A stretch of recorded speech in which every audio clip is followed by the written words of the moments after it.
The following is an excerpt from another web show. Please support the original creator.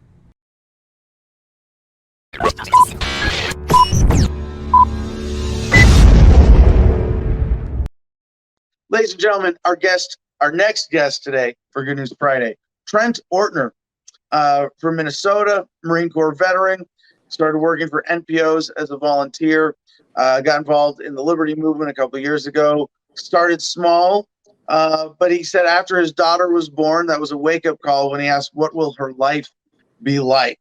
And taking that as motivation, he decided to step up. So what he's working on now is the Redacted Caucus, and he seems very excited about maintaining a commitment to this as a long-term project. As he says, it's not just a caucus. We want to include so much for our capabilities. The intent is to unite liberty-minded people and form a real movement to take back what is ours. Trent, welcome to Adam versus the Man. Thanks for joining us. Thanks, Adam. What's going on, man? So, I mean, this is really, you have a really interesting story, and I'm glad that, you were able to capture it like this for me in your intro, because you hear, I'm going to do something and start a Libertarian Party caucus. Like, wait, no, I don't know where you want to start with this. Is there anything more you want to give us about your backstory, about your daughter, your family background that motivated you? Well, I'm sorry, I'm exhausted. I've been in the hospital. Well, to start off, we're not specifically a libertarian caucus. I would say our ideology aligns, but for the biggest part is we're trying to stay away from party politics, to be specific. And with all the infighting and stuff that goes on in all the different political parties, it just seems like more red tape to get through.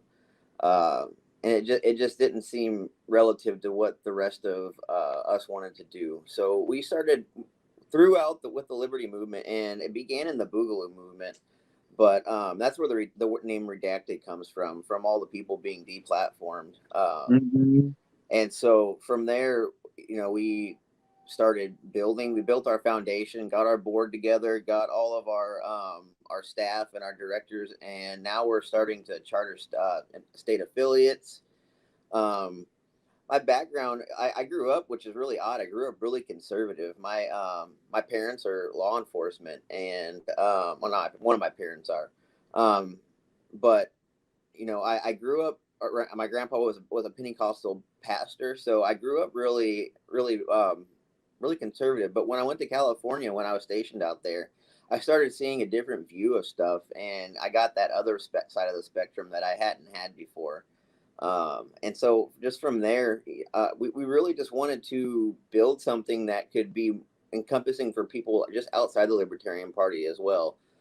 Obviously, we're trying. We stay away from bigoted people that want to accelerate a civil war or instigate one. We're even if they're within the Liberty Movement, we draw our line there.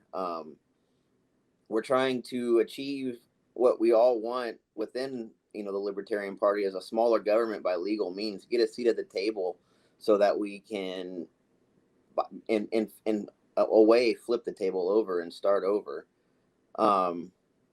Really, our core beliefs is constitutionalism. We want the Constitution as it's read and not how it keeps being misinterpreted by different people as the time goes on, and having our rights chipped and chopped away. So we're in the very beginning of it. We just started 3 months ago. 4 months ago. So the future is really what's in the pudding. It'll change as we all change, and as our country changes, to adapt and to evolve, and to hopefully what we can, be a bright shining light for those who are marginalized and downtrodden. Well, so where do you see this going? I mean, you must have some organizational activity vision beyond, trolling people on Twitter and things like that, right? Having a social media presence. Although there's nothing wrong with that being the focus even. But when your theme is, and at least your sort of mascot is censorship, or being anti-censorship, how do you see that as a unifier, and to what action do you hope to drive people to with it? Honestly, we want to start reaching the people that haven't been speaking out in the last 12 or not 12 years in elections. We're averaging between 34 to 41% over the last 12 years that where people haven't voted that have been of voting age.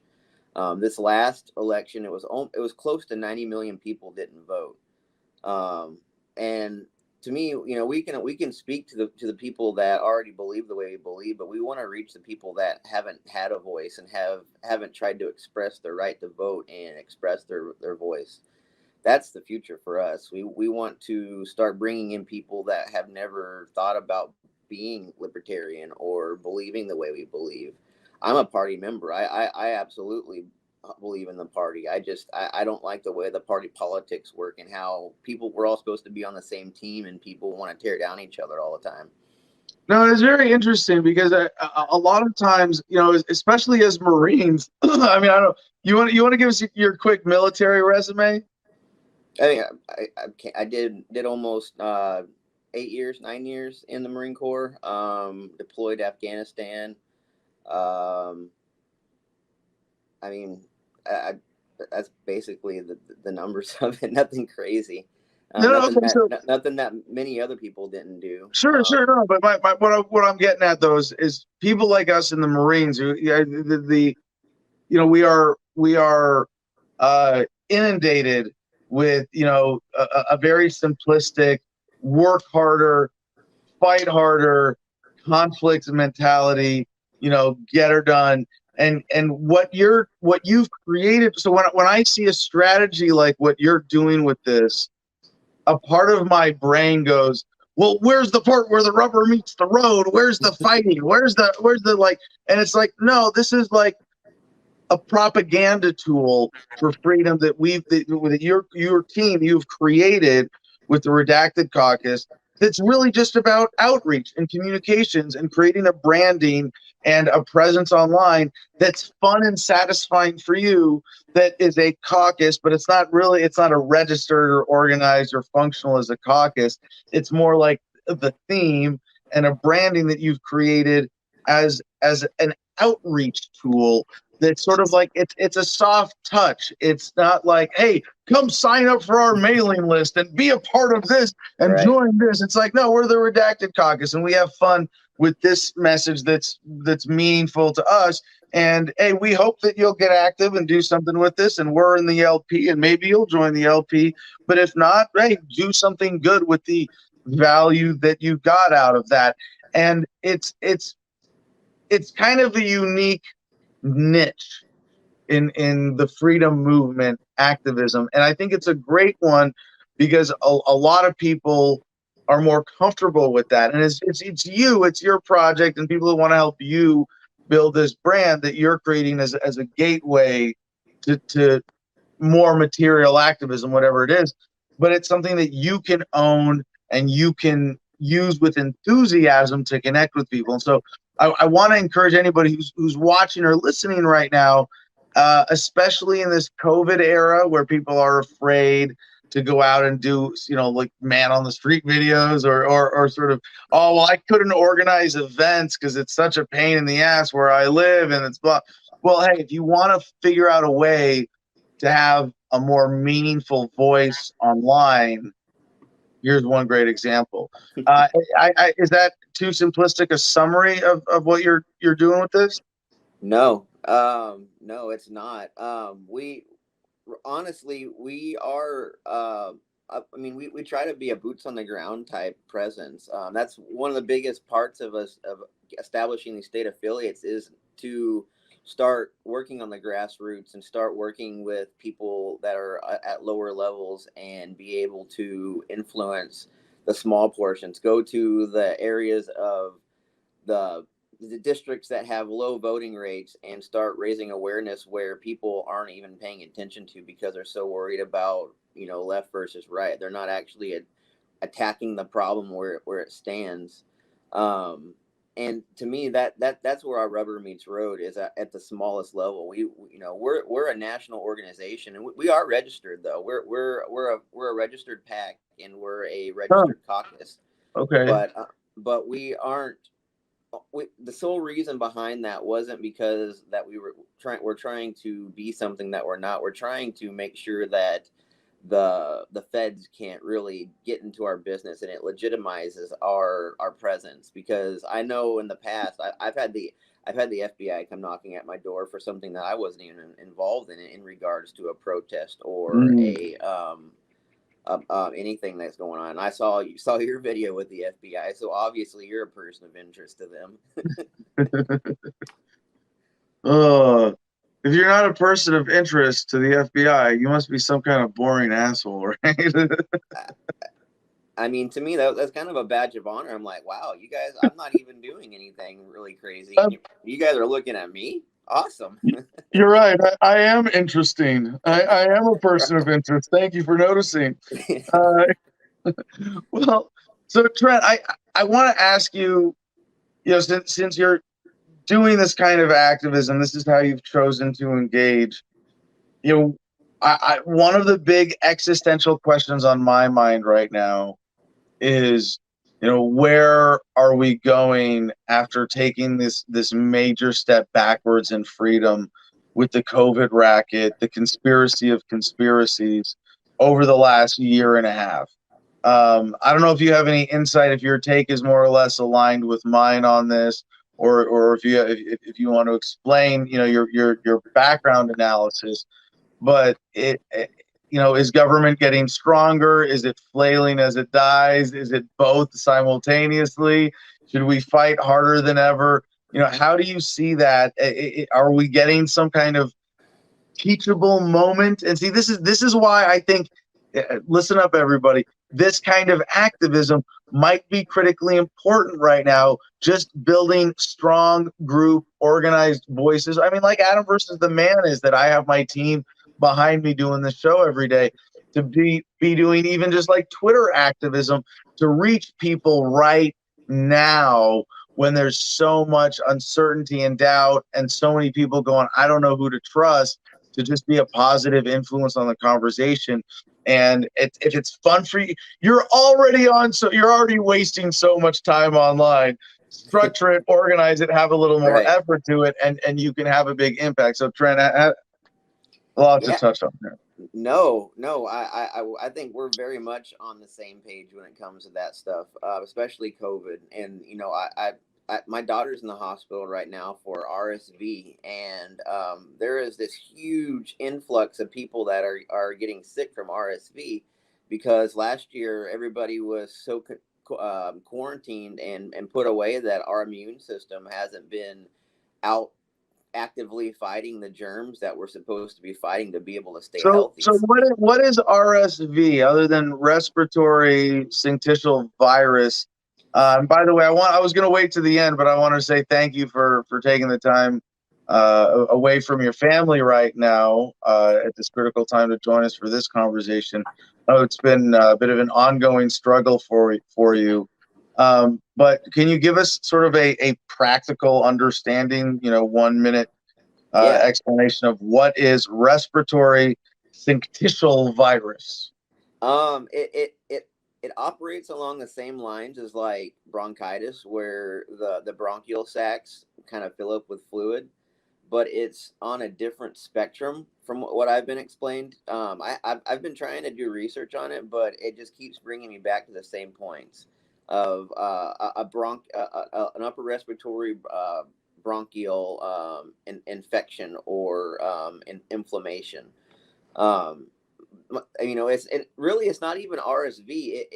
My point with saying that was the hospitals are packed with the people getting diagnosed with this, and that's not even COVID anymore. Everybody's talking about the COVID Delta variant, and that all the nurses and the staff here are saying, the vast majority of the people that are sick here, and we're at a children's hospital, are RSV symptomatic, and from some of the very, very worst that you could imagine to some, not so bad kind of asymptomatic, but enough to be in the hospital.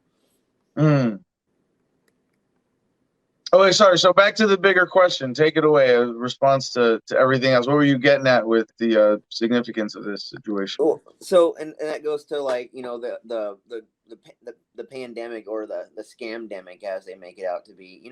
I really think that was really just a building block for what's to come. Our government is very much so overreaching, even more so. You got the left that were bitching about Trump, but Biden is already sinking his teeth in, or the people that work with, excuse me, I'm sorry, that work with Biden more and more and more each day. They're trying to make more gun laws, more than ever. In Texas alone, there were 27 gun laws that were brought to legislation. That's where I live. Not many of them passed, but that's the most that's ever been brought to the Texas legislature. In I can't remember this exact statistic, but it was many many years. I believe since the Clinton administration. And to me, it just seems like they're opening a door for people to be called something that they're not. Like, I don't know if you've read this White House press briefing or memorandum in regards to DVE, domestic violent extremists. Um, they label on the left side of the column, all the different, you have your right extremists, your left extremists, and then you have your libertarians in there, and then you have all the other known racist, extremists, and then on the very right, there's a box that pretty much encompasses anybody else that doesn't agree with what the government is pushing. Okay. And for us, we believe that it is a way to label people as terrorists and to incite investigations that they can pretty much do whatever they want with that kind of leeway when it comes to like the Patriot Act and whatnot. Once you're labeled a terrorist specifically, the government can pretty much do whatever they want. There's no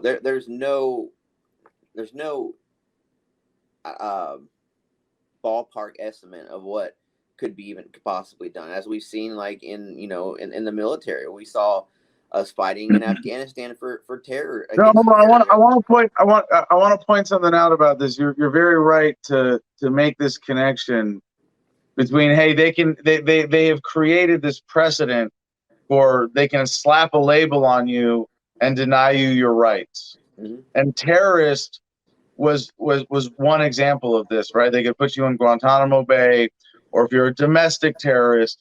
And what's the effect of this? They can deny you due process. Right. They can deny you justice. They can, with this excuse, they can convince the operators, the cogs in the machine to carry out their orders to deny you due process, which means to make you a victim, which means that you can be a victim of government at any time. They can arbitrarily decide that label applies to you, and therefore you don't have any rights. So fuck you, you're our victim now. But here's the thing. They couldn't get away with calling everybody a terrorist, but you know what they can get away with calling half the population now? Unvaccinated. Because we are. And then next thing you know, people that aren't vaccinated are the next in line for being the unworthy or unwanted ones. Yeah, by the way, Whoosh WTF on Twitch, important point, and I'll connect this to the Britney Spears conservatorship story. Big mainstream shit that everybody, freaked out about last week. Oh, she said, well, it's why? It's because mental health shit. The government says, oh, you're crazy. You don't have any rights now. We can deny you due process too because you have been adjudicated to be mentally incompetent or whatever. And it's created this weird space where people who have mild mental health issues or even addiction or alcoholism type addictions or behavioral addictions or issues are afraid to seek treatment because now you're one of them. Oh, you've been depressed, you've got the SADS, and then we're going to put you on pills, but we're also going to make a note of this in your legal record and say, oh well, he's down, maybe we can deny them their rights later. And so that's the bigger thing, is that concept of terrorism that was established 9/11 as the excuse, right, to for the Patriot Act to create this second class of citizens, and everybody at the time was upset. But well, that's probably not us. Oh well, that's just the terrorists. Well, now they're going, oh shit, it could be could be everybody. You're on pills, you're crazy, you're unvaccinated, you're a COVID mythology skeptic. What is that? 90% of the population, at least, right there. At least, at the very least. And people want to talk about, well, America would never do that. Look what happened to the Germans and Japanese in World War II. I mean, that's just the latest. That look what happened to so-called communists, Martin Luther King and the COINTEL with the FBI. I mean, we've been doing this every decade. It's something. It's always something new. That if they want to label it as something, they can frame it. They have all the money in the world to frame it and box it and sell it as more than any corporation out there. So, if you're looking at all the different things that you're buying from, Amazon or wherever, and how all of our ads are being dictated to us based on what we're searching, the government can do better than that. They can convince people that you are this or you are that, just like the Germans did in World War II, or before World War II. Well, before that, all the Jews, when they were persecuted, it didn't start with the government that was necessarily persecuting. It was their neighbors, and that got into mass information flow when Joseph Goebbels wanted to put a radio in every German house, and that way he was able to control the narrative exactly how he wanted to do it. And now we're seeing a even more adapted, evolved, and intelligent way of doing the same thing to the American people. And Americans are complacent as fuck, like they are, all of us. And it's what's sad is these small 2 or 3 or 4% of the population that are trying to speak out and reach out are going to be the first ones knocked off, and then what's next then? So yes, I absolutely believe that the government is moving faster, quicker, in a more directional route to take control of what they need to do to be able to inhibit anybody from acting or from speaking out.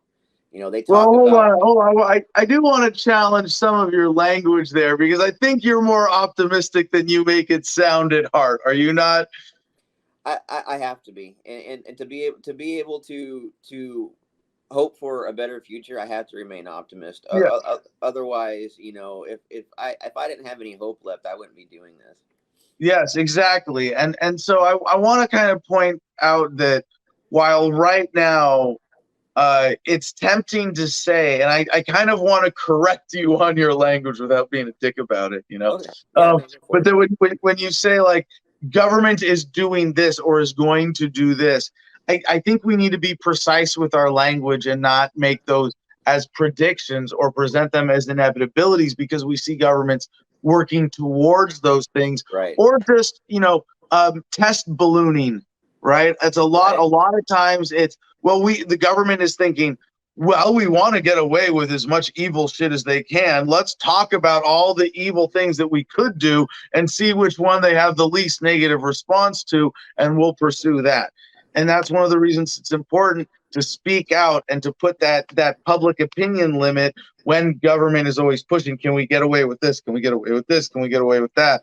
But in the bigger picture, I think, government is more desperate and dangerous, and in a way more delicate than ever. It is more fragile and prone to shatter, or prone to at least major reform and realignment. So I want to take the last few minutes that we have together to give you a chance to share like what you think are the positive angles, or what are even the negative angles that lead people in your online outreach to more positive conclusions.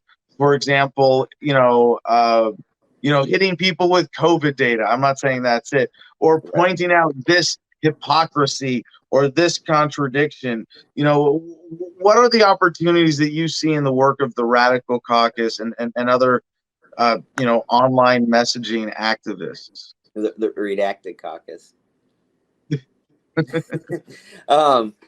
So no. Yeah. Well, I do agree with you that I do believe the government is more fragile, and I believe that they are reaching more and more and more. You can see it in some of just the BS that they're trying to put out, and I think the positive sides of it is I think there are people that are actually becoming more and more and more involved. The only downside I see to that is they're becoming more involved in 1,000 different directions. Um, what I believe would be a better outcome and a better way to fight back would be to be on a more united front. Because I mean, as long as they continue doing these divisive tactics and making people um, feel like this guy over here is a bad guy because I've heard he's a bad guy. Like this morning, somebody called us on our Twitter racist, and I was like, "How? In what way have we ever emboldened people to be racist or wanted people to be racist? We've never even spoken about that." Um, and it just shows that how people can easily reach conclusions, and with the way that social media works, the ability to spread that message on a large scale is just astronomical. The message is the medium, and that's the thing that we need to remember going forward is the medium for people to want to push forward and to fight back is going to be a united message. It doesn't have to be the same people or the same groups, or we don't have to cross party lines necessarily, but we definitely need to have some unification in order for us to have a chance.